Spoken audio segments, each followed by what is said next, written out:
Hello दोस्तों, यदि आप भी क्लास 9th का 2 जुलाई को साइंस यानी विज्ञान का त्रैमासिक परीक्षा देने वाले हैं तो अभी की इस क्लास में क्लास 9th के लिए साइंस यानी विज्ञान के हम लोग क्वेश्चन पेपर देखेंगे 2 जुलाई त्रैमासिक परीक्षा के लिए। तो आप लोग इस क्लास में अंत तक बने रहिएगा। ये क्लास 9th के लिए साइंस यानी विज्ञान का क्वेश्चन पेपर है। यहाँ पर देख सकते हो क्लास 9th क्वार्टरली एग्जामिनेशन जुलाई 2026, त्रैमासिक परीक्षा जुलाई 2026। ये क्लास 9th के लिए साइंस यानी विज्ञान का क्वेश्चन पेपर है 2 जुलाई त्रैमासिक परीक्षा यानी क्वार्टरली एग्जाम के लिए। तो साइंस का विषय कोड 112 रहेगा और समय 2 घंटा 30 मिनट का मिलेगा और पूर्णांक 80 रहेगा। 80 नंबर का त्रैमासिक परीक्षा होने वाला है। तो सबसे पहले पेपर में खंड अ मिलेगा, सेक्शन ए। सेक्शन ए में आपसे ऑब्जेक्टिव टाइप क्वेश्चन पूछा जाएगा। 1 से लेकर 70 तक ऑब्जेक्टिव क्वेश्चन पूछा जाएगा। इनमें से किन्हीं 40 प्रश्नों के उत्तर देना है परीक्षा में। तो आइए पहला नंबर क्वेश्चन देखते हैं। फर्स्ट क्वेश्चन यहाँ पर पूछा गया है। पहला नंबर क्वेश्चन है कि कार का एसआई मात्रक है। तो कार का एसआई मात्रक क्या होता है? कार का एसआई मात्रक जूल होता है। ऑप्शन नंबर सी में दिया गया है। Right answer option number C हो जाएगा।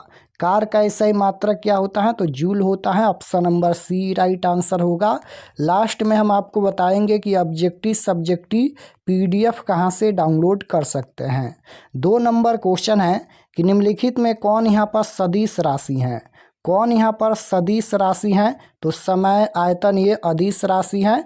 त्वरण यहाँ पर ये सदिश राशि है। Right answer option number B हो जाएगा, त्वरण। किसी वस्तु के वेग में परिवर्तन की दर को त्वरण कहते हैं और त्वरण का एसआई मात्रक मीटर प्रति सेकंड स्क्वायर होता है। तो त्वरण ये सदिश राशि है। सदिश राशि में परिमाण के साथ साथ दिशा भी होता है। तो right answer option number B हो जाएगा। क्वेश्चन नंबर 3 यहाँ पर पूछा गया है कि समय के साथ वेग परिवर्तन की दर को कहते हैं। अभी हम बताए हैं कि समय के साथ वेग में परिवर्तन की दर को त्वरण कहा जाता है। Right answer option number C हो जाएगा, त्वरण कहा जाता है। और त्वरण का सही मात्रक क्या होता है? मीटर प्रति सेकंड स्क्वायर होता है। क्वेश्चन नंबर 4 यहाँ पर पूछा गया है कि कोणीय वेग का मात्रक होता है। तो कोणीय वेग का मात्रक क्या होता है? तो ये हो जाएगा रेडियंस प्रति second. Option number B right answer. Question number 5 यहाँ पर पूछा गया है निम्नलिखित में कौन सही है? तो कौन यहाँ पर सही है? तो 1 न्यूटन बराबर 1 केजी मीटर प्रति सेकंड स्क्वायर होता है। Right answer option number B हो जाएगा। क्वेश्चन नंबर 6 यहाँ पर पूछा गया है कि घर्षण बल हमेशा कार्य करता है। तो घर्षण बल हमेशा ये कार्य करता है, गति के विपरीत दिशा में कार्य करता है। Right answer option number C हो जाएगा, गति के विपरीत दिशा में। क्वेश्चन नंबर 7 यहाँ पर पूछा गया है कि न्यूटन एसआई मात्रक है, यानी न्यूटन किसका मात्रक है? तो न्यूटन ये बल का मात्रक है। Right answer option number A हो जाएगा, न्यूटन ये बल का मात्रक है। क्वेश्चन नंबर 8 यहाँ पर पूछा गया है कि किसी m द्रव्यमान की वस्तु जिसका वेग v है का संवेग क्या होगा? संवेग पूछा गया है तो mv स्क्वायर हो जाएगा। Right answer option number B होगा, mv स्क्वायर। क्वेश्चन नंबर 9 पूछा गया है यहाँ पर कि किसी गतिशील पिंड का वेग आधा करने से उसका संवेग हो जाता है। तो किसी गतिशील पिंड का वेग आधा करने से उसका संवेग क्या हो जाता है? तो उसका संवेग आधा हो जाता है। Right answer option number A हो जाएगा, आधा।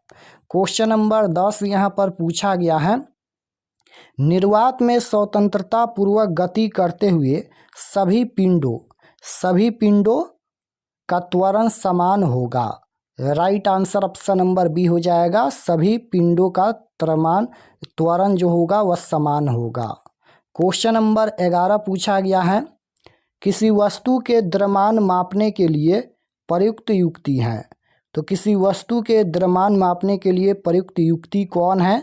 तो आंसर हो जाएगा दंड तुल्य। Option number B right answer. Question number 12 यहाँ पर पूछा गया है कि द्रव्यमान का एसआई मात्रक है। तो द्रव्यमान का एसआई मात्रक क्या होता है? तो किलोग्राम होता है। Option number A right answer हो जाएगा, किलोग्राम। क्वेश्चन नंबर 13 पूछा गया है कि किसी वस्तु के जड़त्व की माप होती है। किसी वस्तु के जड़त्व की माप होती है तो द्रव्यमान द्वारा। Right answer option number B हो जाएगा, द्रव्यमान द्वारा। क्वेश्चन नंबर 14 पूछा गया है, भार का एसआई मात्रक है। तो भार का एसआई मात्रक क्या होता है? न्यूटन होता है। Right answer option number C हो जाएगा, न्यूटन। भार का एसआई मात्रक न्यूटन होता है। क्वेश्चन नंबर 15 है कि प्रत्येक क्रिया के बराबर और विपरीत प्रतिक्रिया होती है, यह है। तो न्यूटन के तीसरे नियम में आप लोग पढ़े होंगे कि प्रत्येक क्रिया के बराबर और विपरीत प्रतिक्रिया होती है, वह न्यूटन का तीसरा नियम कहलाता है। तो राइट आंसर क्या हो जाएगा? न्यूटन के गति का तृतीय नियम। ऑप्शन नंबर सी में दिया गया है, right answer option number C हो जाएगा। क्वेश्चन नंबर 16 पूछा गया है कि दाब का एसआई मात्रक है। तो दाब का एसआई मात्रक क्या होता है? न्यूटन प्रति मीटर स्क्वायर होता है। राइट आंसर डी में दिया गया है, दाब का एसआई मात्रक न्यूटन प्रति मीटर स्क्वायर होता है। क्वेश्चन नंबर 17 है कि दाब बल और क्षेत्रफल में संबंध होता है। तो दाब बल और क्षेत्रफल में क्या संबंध होता है? तो दाब बराबर बल बटा क्षेत्रफल होता है। Right answer option number A हो जाएगा, दाब बराबर बल बटा क्षेत्रफल। क्वेश्चन नंबर 18 पूछा गया है, पृथ्वी के केंद्र पर गुरुत्वीय त्वरण का मान क्या होता है? तो पृथ्वी के केंद्र पर गुरुत्वीय त्वरण का मान क्या होता है? शून्य होता है, 0 होता है। Right answer option number C हो जाएगा। क्वेश्चन नंबर 19 पूछा गया है यहाँ पर कि चंद्रमा पर किसी वस्तु का भार पृथ्वी पर उसके भार का लगभग कितना गुना होता है? तो चंद्रमा पर किसी वस्तु का भार पृथ्वी पर उसके भार का लगभग कितना गुना होता है? 1/6 गुना होता है। Right answer option number D हो जाएगा। क्वेश्चन नंबर 20 यहाँ पर पूछा गया है, निम्नलिखित में कौन अदिश राशि है? अदिश राशि पूछा गया है। तो विस्थापन ये सदिश राशि है, त्वरण ये सदिश राशि है, वेग ये सदिश राशि है, चाल यहाँ पर ये अदिश राशि है। Right answer option number A हो जाएगा। 21 नंबर क्वेश्चन है कि दो वस्तुओं के बीच लगने वाला गुरुत्वाकर्षण बल कितना हो जाएगा यदि दोनों वस्तुओं के द्रव्यमान को दुगुना कर दिया जाए? तो राइट आंसर हो जाएगा 4 गुना, option number B right answer. Question number 22 पूछा गया है, गुरुत्वाकर्षण नियतांक का मान होता है। तो गुरुत्वाकर्षण नियतांक का वैल्यू क्या होता है? तो 6.67 गुना 10 के पावर -11 न्यूटन मीटर स्क्वायर प्रति केजी स्क्वायर होता है। राइट आंसर सी में दिया गया है। क्वेश्चन नंबर 23 पूछा गया है कि पृथ्वी की सतह से ऊपर जाने पर गुरुत्वीय त्वरण जी का मान क्या होता है? तो पृथ्वी की सतह से ऊपर जाने पर गुरुत्वीय त्वरण यानी जी का वैल्यू क्या होता है? तो घटता है। राइट आंसर बी हो जाएगा, घटता है। क्वेश्चन नंबर 24 पूछा गया है यहाँ पर कि किसी ठोस पदार्थ का सीधे वाष्प में परिवर्तन कहलाता है। तो किसी ठोस पदार्थ का सीधे वाष्प में परिवर्तन क्या कहलाता है? ऊर्ध्वपातन कहलाता है। Right answer option number D हो जाएगा। क्वेश्चन नंबर 25 पूछा गया है कि गैस का द्रव में परिवर्तन कहलाता है। गैस का द्रव में परिवर्तन क्या कहलाता है? संघनन कहलाता है। राइट आंसर सी हो जाएगा, संघनन कहलाता है।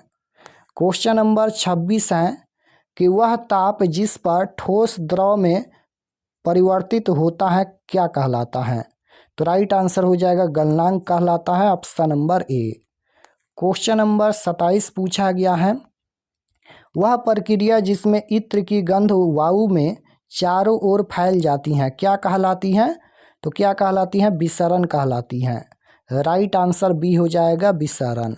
28 नंबर क्वेश्चन है, निम्नलिखित में कौन वाष्पन की प्रक्रिया से उत्पन्न होती है?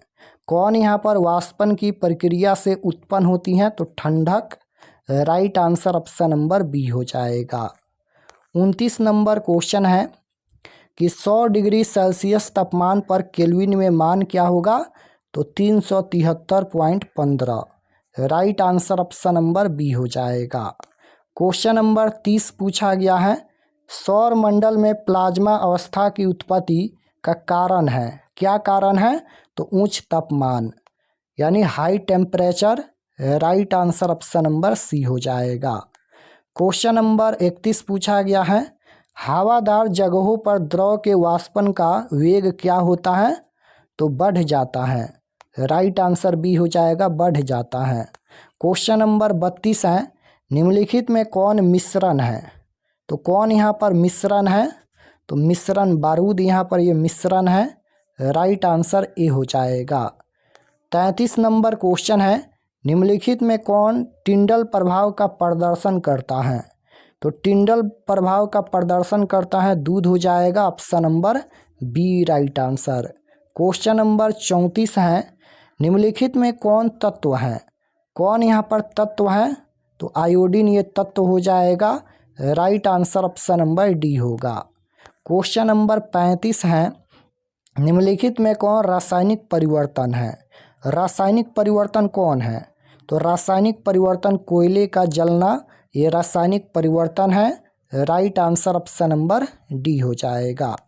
क्वेश्चन नंबर 36 है, रेत के सूक्ष्म कणों का जल में मिश्रण निम्नलिखित में किसका उदाहरण है, तो ये निलंबन का उदाहरण है। राइट आंसर सी हो जाएगा। क्वेश्चन नंबर 37 पूछा गया है, निम्नलिखित में कौन यौगिक है, कौन यहाँ पर यौगिक है, तो ये संगमरमर ये यौगिक हो जाएगा, option number D right answer. Question number 38 पूछा गया है कि किसी पदार्थ द्वारा अधिकृत स्थान कहलाता है, क्या कहलाता है, तो किसी पदार्थ द्वारा अधिकृत स्थान आयतन कहलाता है। राइट आंसर डी हो जाएगा। क्वेश्चन नंबर 39 है, निम्नलिखित में कौन ऊर्ध्वपातित हो सकता है, तो राइट आंसर हो जाएगा ammonium chloride, option number B right answer.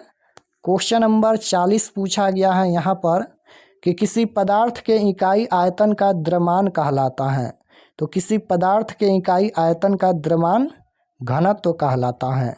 Right answer option number A हो जाएगा। तो 40 प्रश्नों का ही उत्तर देना है परीक्षा में। चलिए हम आपको बताते हैं कि ऑब्जेक्टिव सब्जेक्टिव PDF कहाँ से डाउनलोड कर सकते हैं। और अगर आप लोग चैनल पर नए होंगे तो चैनल को ज़रूर सब्सक्राइब कर लेना, ताकि आने वाले नेक्स्ट क्लास आपके पास ज़रूर पहुँचे। तो objective subjective question answer download करने के लिए गूगल पर चले आना है और आपको सर्च करना है RK expert study. RK expert study आपको गूगल में सर्च करना है। तो जैसे ही गूगल पर सर्च करेंगे RK एक्सपर्ट स्टडी, तो आपके सामने इस प्रकार से फर्स्ट पेज आएगा, इस पर आपको क्लिक करना है। यहाँ पर देखिएगा RK एक्सपर्ट स्टडी है, इस पर आपको क्लिक करना है। क्लिक करने के बाद ये ओपन हो जाएगा। ओपन होने के बाद आपको नीचे आना है क्लास 9th के सेक्शन में। तो यहाँ पर देखिएगा ये क्लास 9th का सेक्शन है और इसमें सभी सब्जेक्ट का क्वेश्चन पेपर दिया गया है। तो जैसे आपको साइंस का देखना है तो यहाँ पर देखिएगा 2 जुलाई class 9th science question paper quarterly exam 2026, इस पर आपको क्लिक करना है। क्लिक करने के बाद यहाँ पर सब्जेक्ट दिखिएगा, ये साइंस का पेज खुला है और एग्ज़ाम डेट 2 जुलाई को होने वाला है। और व्हाट्सएप चैनल आप लोग ज़रूर ज्वाइन कर लीजिएगा इस पर क्लिक करके। और ये सभी परीक्षा से संबंधित जानकारी लिखा गया है, आप लोग इसे पढ़ लीजिएगा। और पढ़ने के बाद यहाँ पर मिलेगा यह ऑब्जेक्टिव आंसर की, ऑब्जेक्टिव आंसर अपडेट कर दिया जाएगा। और नीचे आएंगे तो यहाँ पर ये सब्जेक्टिव क्वेश्चन आंसर दिया गया है, देख सकते हो। और इसको PDF में डाउनलोड कर सकते हैं। तो यहाँ पर देखिए डाउनलोड है, इस पर आपको क्लिक करना है। क्लिक करने के बाद यहाँ पर देख लीजिए आपके सामने ये PDF डाउनलोड हो गया। तो यहाँ से आकर आप लोग ऑब्जेक्टिव सब्जेक्टिव PDF डाउनलोड कर सकते हैं।